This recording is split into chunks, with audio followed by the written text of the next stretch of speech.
সাম্প্রতিক সময়ে সরকারের বিভিন্ন উচ্চপদস্থ কর্মকর্তা ও সামরিক বেসামরিক বাহিনীর সদস্যদের পরিচয় ব্যবহার করে চাকরি দেওয়ার প্রলোভন দেখিয়ে অর্থ আত্মসাৎকারী একটি প্রতারক চক্রের 2 সদস্যকে গ্রেপ্তার করেছে র্যাব।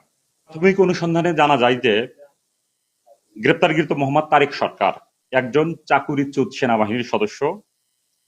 তিনি 2006 সালে নিয়ম শৃঙ্খলা বহির্ভূত কাজের জন্য সেনাবাহিনী থেকে চাকুরিচ্যুত হন। পরবর্তীতে তিনি উক্ত তথ্য গোপন করে কারা অধিদপ্তরে চাকুরি নেন এবং 2020 সাল পর্যন্ত প্রায় 14 বছর চাকুরি করেন।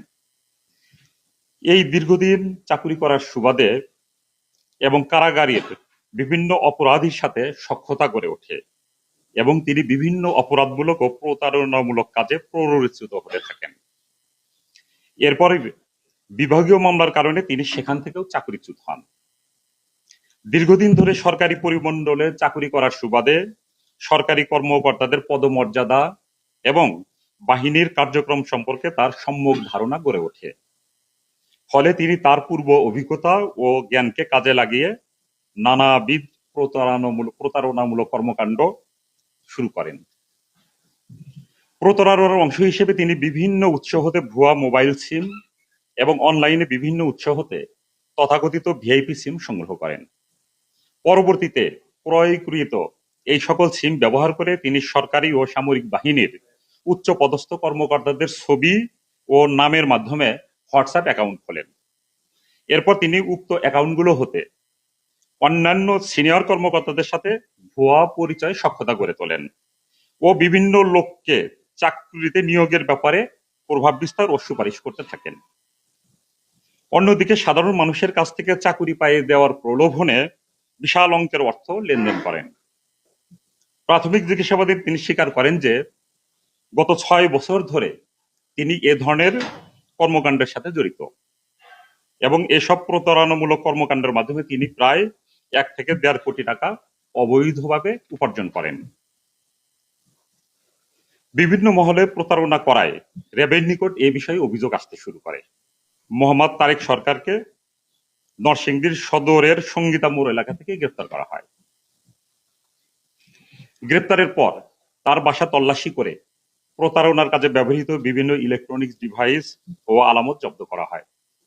জব্দকৃত আলামতের মধ্যে বাধাই করা ছবি পাওয়া গিয়েছে। সেই ছবি সরকারের অনেক উচ্চ মহলের একজন ব্যক্তির সাথে এবং সেটা ফটোশপ দিয়ে এডিট করা ছবি।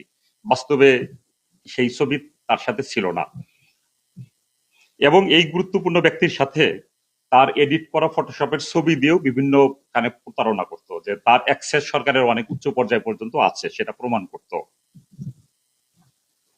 এছাড়া তার স্বীকারোক্তি অনুযায়ী তার সহযোগী হিসেবে জনক মোহাম্মদ পলাশ কবির নামে এক ব্যক্তির যোগসূত্র পাওয়া যায়। এরই ধারাবাহিকতায় র্যাব ও বিজিবি এর 2টি চৌকস টিম ছাইদাবাদ এলাকায় অভিযান পরিচালনা করে। অভিযান পরিচালনা করে গত 24শে মে গতকাল পলাশ কবির, তার বয়স হলো 42, আলামত সহ তাকে গ্রেপ্তার করতে সক্ষম হয়। তারা বিভিন্ন বেনামে বিভিন্ন ধরনের সিম তারা ক্রয় করত এবং ভিআইপি সিম যেমন 017 এর পরে 3টা 1 এরকম সিম পাওয়া যায়। সেই সিম দিয়ে যদি কেউ হোয়াটসঅ্যাপে রেজিস্ট্রেশন করে তাহলে অনেকেই সাইকোলজিক্যালি মনে করে যে না, এই সিমটা তো সে আসলে জেনুইন মালিক এবং এই সিমটা সে বহু বছর যাবত ব্যবহার করতেছে। হয়তো দেখা যায় 2001 সাল থেকে 2 সাল থেকে ব্যবহার করতেছে, যে এটা জেনুইন মালিক। এটাও একটা এইভাবে সে একটা বিশ্বস্ততার একটা